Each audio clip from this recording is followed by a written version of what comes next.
Hello दोस्तों। BJP एक और ब्लंडर करते हुए दिख रही है। जो कंगना रनौत ने बयान दिया था वो अब तक तो आप लोगों ने सुन ही लिया होगा, लेकिन उसके बाद बीजेपी का इतना बड़ा ब्लंडर होगा ये मैंने कभी नहीं सोचा था।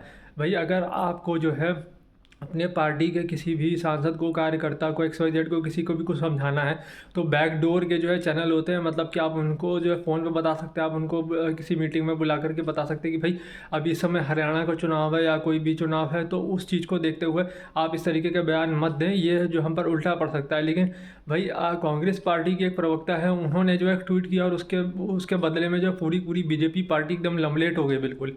मतलब लिटरली में लमलेट ही इसे कहेंगे, क्योंकि देखिए ये बात बहुत सच्ची है कि 240 आने के बाद जो है बीजेपी बहुत ज़्यादा अंडर कॉन्फिडेंट है। अब चाहे लेटरल एंट्री का मुद्दा हो और चाहे ये अभी जो नए pension scheme, unified pension scheme इन्होंने लागू की है उसका मुद्दा हो, तो लगातार जो है यू टर्न पे यू टर्न हो रहे हैं। तो अब देखा जाए तो भाजपा तो लग रहा है कि किंग ऑफ यू टर्न हो गई है। उसका जिम्मेदार मैं समझता हूँ कि भाई ये ठीक है कि उसका जिम्मेदार भी देखा जाए तो नरेंद्र मोदी को ही माना जाएगा, क्योंकि देखिए जब आप हर एक चीज़ का क्रेडिट लेते हैं तो जब कहीं आपकी असफलता होगी तो उसका भी क्रेडिट आप लीजिए। आप ही कप्तान हैं जो है अपनी पार्टी के, तो जो है नड्डा जी तो देखिए गड्ढा खोदते हैं, उनको तो कुछ आता जाता है नहीं मुझे लगता है। तो भाई आप जो असफलता है उसका दारोमदार भी आप ही को लेना पड़ेगा, और नहीं तो फिर आप शिवराज सिंह चौहान को ऐसे अध्यक्ष अपॉइंट कीजिए, तब हम समझेंगे कि आप किसी भी चीज़ को लेकर जो है सीरियस है। क्योंकि देखिए एक बहुत साफ बात है, नरेंद्र मोदी को अपने बराबर में कंपटीशन पसंद नहीं है, क्योंकि अगर वो सीरियस होते तो अब तक जो है शिवराज सिंह चौहान को एज ए बीजेपी अध्यक्ष जो है नड्डा की जगह अपॉइंट कर चुके होते हैं, क्योंकि बीजेपी अध्यक्ष की पोस्ट ऐसी है जो बहुत ज़्यादा इंपॉर्टेंट है। अब समय ऐसा आ गया है कि हमको ये दिख रहा है कि मोदी जी और अमित शाह जो है अकेले मैनेज नहीं कर पा रहे हैं, और ये एक साफ बात हो चुकी है। और जहाँ तक रही बात कंगना रनौत के मुद्दे की, तो कंगना रनौत ने ऐसा कुछ भी गलत नहीं कहा। ये हम सब जानते हैं कि चाहे बांग्लादेश में देखिए जो हो रहा है, और अभी जो है आप वहाँ इंडोनेशिया में देखिए, वहाँ पे भी जो है इस तरीके के प्रोटेस्ट स्टार्ट हो गए हैं। तो ये कोई गलत नहीं है। कोई भी आंदोलन अगर इतने लंबे टाइम तक चल रहा है और उस आंदोलन को चलाने के लिए पैसे की ज़रूरत होती है, वो पैसा कहाँ से आ रहा है? वो पैसा अधिकतर आजकल क्रिप्टो करेंसी के ज़रिए भी जुटा लिया जाता है, हवाला के ज़रिए जुटा लिया जाता है।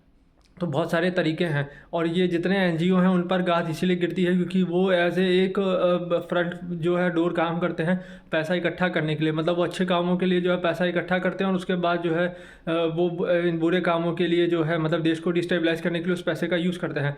तो भाई जब आपको पता है कि ये गलत काम है, और आपकी जो कंगना रनौत ने जो है कुछ भी ऐसा गलत नहीं कहा है, तो आप पार्टी को उसके साथ खड़ा होना चाहिए या उसके विरोध में खड़ा हो जाना चाहिए। और वो भी एक कांग्रेस पार्टी के प्रवक्ता ने बस खाली एक ट्वीट किया था, और उस ट्वीट के जरिए जो है बिल्कुल आप लमलेट हो गए।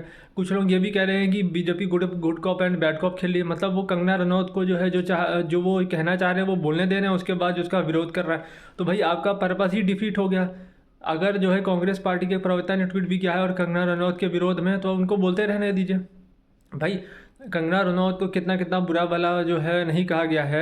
उनके ऊपर जब जो है एयरपोर्ट पर जो है एक सिक्योरिटी जो गार्ड थी उसने जो थप्पड़ मारा था, उसके बाद भी जो है जो विपक्ष के लोग उसका सपोर्ट कर रहे थे।